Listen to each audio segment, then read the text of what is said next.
एखादा झाडावरचा सदृढ पोपट धरून पिंजऱ्यामध्ये कोंडावा आणि पिंजऱ्यामध्ये कोंडल्यानंतर त्या पोपटाची अवस्था कशी होते। तो पोपट त्या पिंजऱ्यातील त्या तारांना आपल्या चोचीने तोडण्याचा प्रयत्न करतो आणि त्या तारा तोडत असताना तो पोपट जसा रक्तबंबाळ होतो, त्या चोचीला वेदना होत असतात। त्या पोपटाला ज्या प्रकारच्या वेदना होतात त्याही पेक्षा जास्त वेदना आईच्या गर्भामध्ये असताना जीवाला होत असतात। ते जीव जंतू ती घाण असह्य होते आणि देवाला विनवणी करतो की देवा मला या दुःखातून एकदा सोडव। देवाची प्रार्थना करतो, देवाची विनवणी करतो, देवाचे भजन आईच्या गर्भामध्ये गात असतो तो जीव। आणि एकदा का देवानं त्याच्यावरती कृपा केली, 8वा महिना संपला, 9व्या महिन्यानंतर आईच्या उदरातून तो जीव बाहेर येण्याचा प्रयत्न करतो आणि आईच्या उदरातून बाहेर येत असताना त्याला ज्या वेदना होतात त्या वेदनेत तो पूर्वजन्माचं ज्ञान विसरून जातो आणि तो देह या पृथ्वी तलावरती येतो। देहानं जन्म घेतला, जन्म घेतल्याबरोबर तो रडायला लागतो। रडल्यानंतर आई त्याची काळजी घेते, घरातील सर्वच लोक त्या जीवाची काळजी घेतात आणि या आनंदी वातावरणामध्ये तो जीव भगवंताला विसरतो। बालपण त्याचं खेळण्यामध्ये जातं, संपूर्ण बालपण त्या जीवाचं खेळण्यामध्ये जातं। तरुणपण त्याचं अहंकारामध्ये जातं, तरुणपण त्याचं अहंकारामध्ये जातं। लग्न होतं, लग्न झाल्यानंतर प्रपंचामध्ये गुंततो, प्रपंच करत असताना परमार्थाकडे तो दुर्लक्ष करतो। दुर्लक्ष केल्यानंतर या देहाचा उपयोग काय होत नाही, का होत नाही तर त्या देहानं भजन केलेलं नसतं, त्या देहानं भजन केलं नसतं। या देहाला संत तुकोबराय काय म्हणतात, नाशिवंत देह जाणार सकळ आयुष्य सावधान राहायला सांगतात तुकोबराय या देहाला। हा देह नाशिवंत आहे, संत तुकोबराय या देहाला नाशिवंत म्हणतात। हा देह नाशिवंत मला मुद्राचा बाधा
नाशिवंत म्हणतात।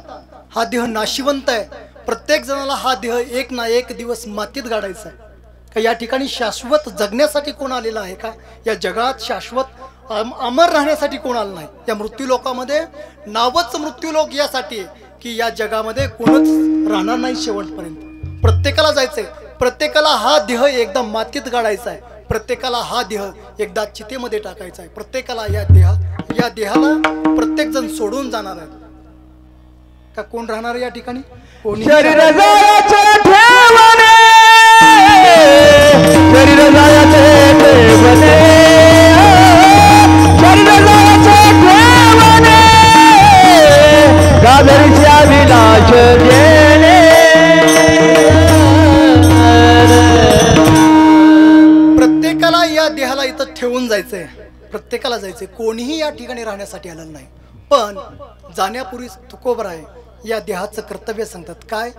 जर या देहाला पवित्र करायचं असेल, या देहाला पुण्यवान करायचं असेल तर काय करावं लागेल? संत तुकोबराय अभंगाच्या पवित्र देहवानी पुण्यवंत, पवित्र देहवानी पुण्यवंत, पवित्र देहवानी पुण्यवंत, पवित्र देहवानी पुण्यवंत।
वाणी पुण्यवंत जो वदे अच्युत सर्व काळ. संत तुकोबाराय पहिल्या चरणामध्ये सांगतात, जर या देहानं भगवंताचं भजन केलं तर परिणाम काय? हा देह पवित्र होतो, त्या देहाची वाणी पुण्यवान होते. बघा तुकोबारायांचं प्रमाण आहे, नाशिवंत देह जाणारा सकळ, आयुष्य खातो काळ सावधान. या देहाला सांगतात की हा देह नाशिवंत आहे, पण त्याच संतांचं दुसरं प्रमाण, त्याच संतांचा दुसरा अभंग जो आपण सेवेसाठी घेतलेला आहे, अभंगामध्ये संत तुकोबाराय सांगतात हा देह पवित्र होतो, वाणी पुण्यवान होते. तर त्याचं कारण असं आहे की संत तुकोबाराय सांगतात की जो वदे अच्युत सर्व काळ, जर भगवंताचं भजन, अच्युत म्हणजे भगवंताचंच दुसरं नाव, भगवंताचं भजन जो करेल, भगवंताचं नामस्मरण जो करेल, परिणामी त्याचा देह पवित्र होईल, त्याची वाणी पुण्यवान होईल. आणि ज्यावेळेस देह पवित्र होतो, वाणी पुण्यवान होते, त्यावेळेस त्याच्या जीवनातील सर्व पापांचा नायनाट होतो. त्याच्या जीवनातील कळत नकळत केलेली पाप संपून जातात. त्याचं चिंतन जर केलं तर कितीही पाप होऊ द्यात तुमच्या जीवनामध्ये, कितीही पाप होऊ द्यात, जेवढी पाप तुमच्या जीवनामध्ये झाली तेवढी पाप जर नाहीशी करायची असतील तर नामसंकीर्तन करावं लागेल. नामसंकीर्तन साधन पैसो चळतील पापे जन्मांतरी. कुणी जीवनामध्ये भरपूर दारू पिलेली असू द्यात, कुणी जीवनामध्ये भरपूर वाईट कर्म केलेले असू द्यात, कुणी जीवनामध्ये तंबाखू खाल्लेली असू द्यात, कुणी जीवनामध्ये कितीही वाईट वाईट गहाण कर्म केलेले असू द्यात, जर त्यानं भगवंताचं नामचिंतन केलं तरी परिणामी काय होतो? त्याचा देह पवित्र होतो, वाणी पुण्यवान होते. आणि अजून काय होतं तर संत तुकोबाराय अभंगाच्या दुसऱ्या चरणात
चिंतने तरतील दोषी जळतील राशी पातकांच्या. तुकोबाराय सांगतात जीवनामध्ये कितीही पाप होऊ द्यात, पापांचं क्षालन जर करायचं असेल, आपल्या जीवनातील पाप जर नाहीसं करायचं असेल तर त्या भगवंताचं भजन करावं. महाराज ज्यावेळेस जीवनामध्ये वाईट परिस्थिती येते त्यावेळेस खऱ्या अर्थानं भगवंताला विसरलं नाही पाहिजे, पण समाजामध्ये उलट घडतं. जीवनामध्ये वाईट परिस्थिती आल्यानंतर महाराज लोक देवाला विसरतात.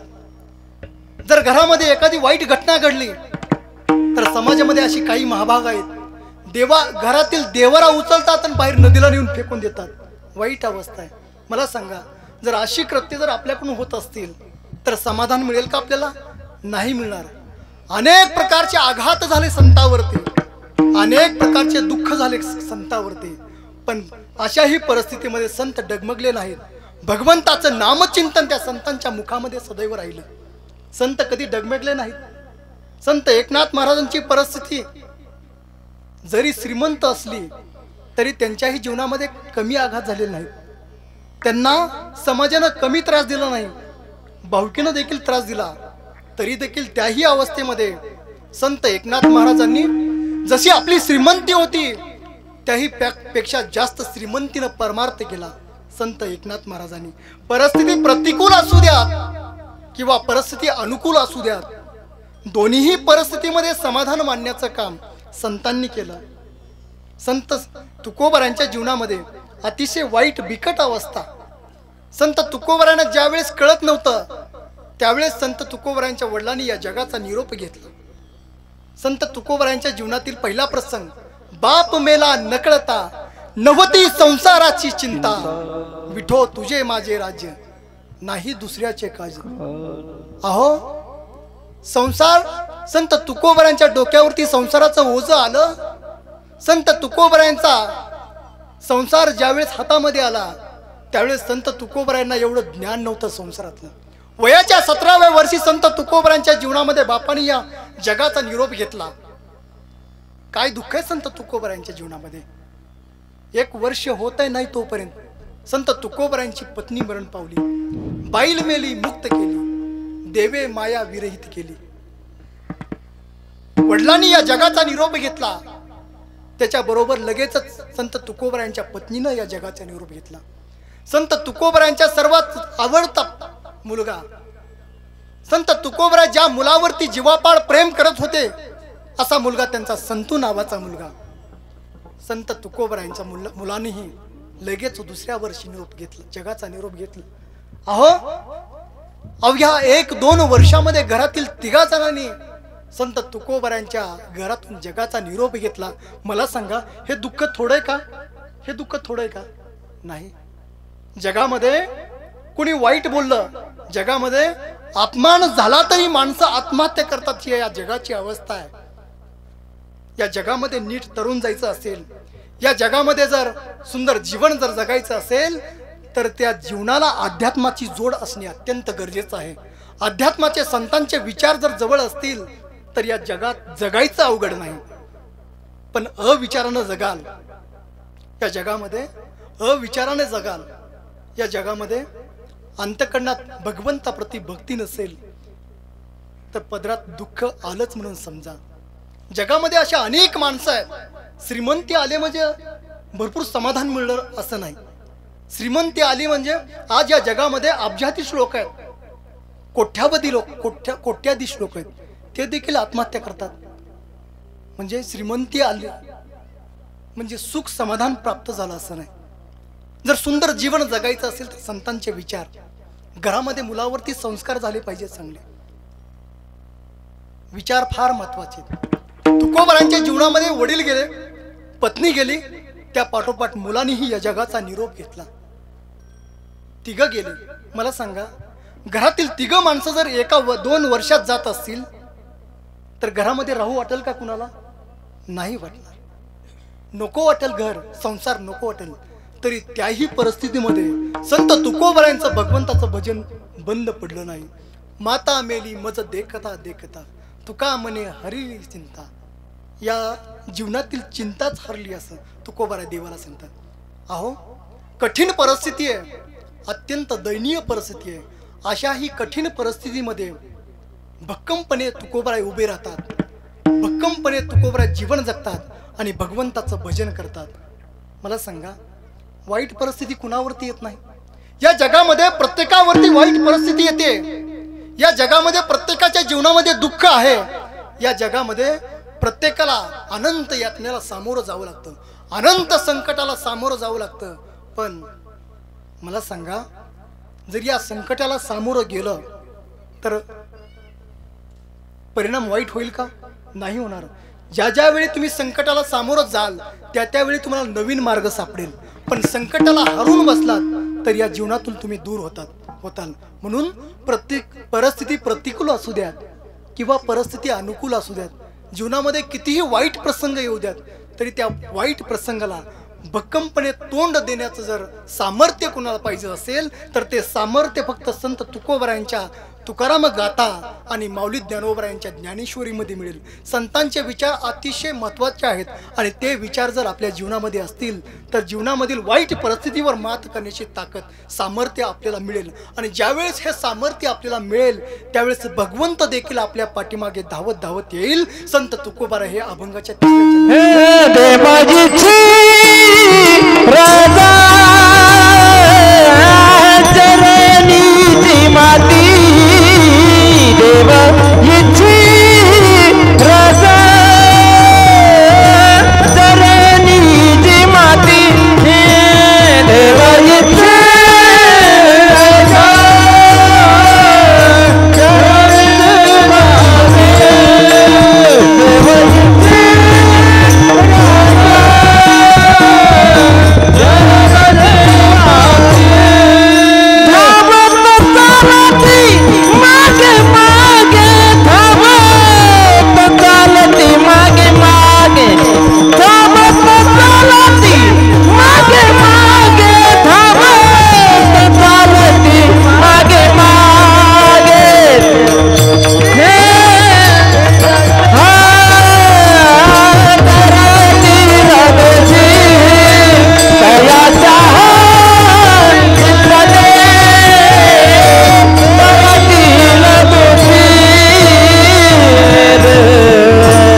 यातना सहन करून त्या भगवंताचं जर भजन केलं तर आपल्या पोटच्या मुलाप्रमाणे भगवंत त्या भक्ताचा सांभाळ करत असतो.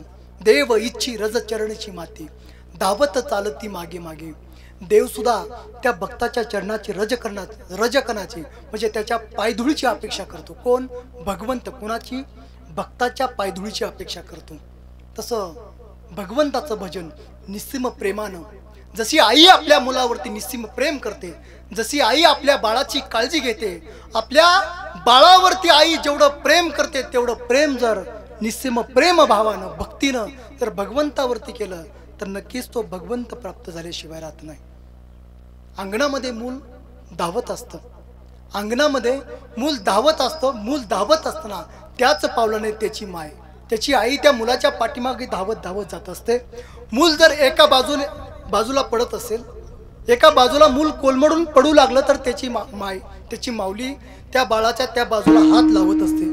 ते मूल दुसऱ्या बाजूला कोलमडून पडू लागलं तर ती आई त्या बाळाच्या त्या बाजूला हात ठेवत असते, त्या मुलाला खाली पडू देत नाही.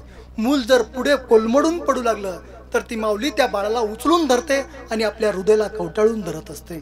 एवढं प्रेम त्या मुलाला कुठल्याही प्रकारची इजा होऊ देत नाही ती आई. का? तर ऐसे कळवळ्याची जाती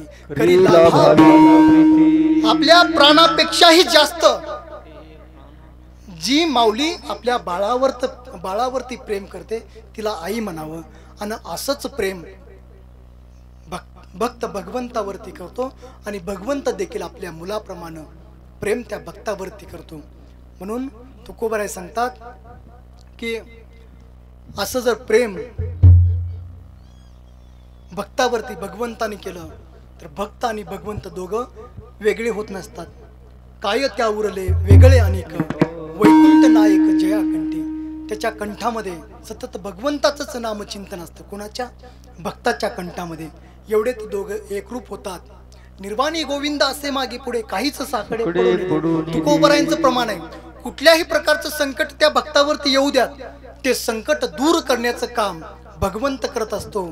शेवटी तुकोबराय सांगतात ते भक्त आणि देव अशा रीतीने एकरूप होतात. अभंगाच्या शेवटच्या तुका म्हणे देव भक्ताचा संगम तुका म्हणे देव भक्ताचा संगम तुका म्हणे देव भक्ताचा संगम हे तुका म्हणे देव भक्ताचा संगम म्हणे देव भक्ताचा संगम म्हणे देवा भक्ताचा संगम तुका म्हणे देवा भक्ताचा संगम तुका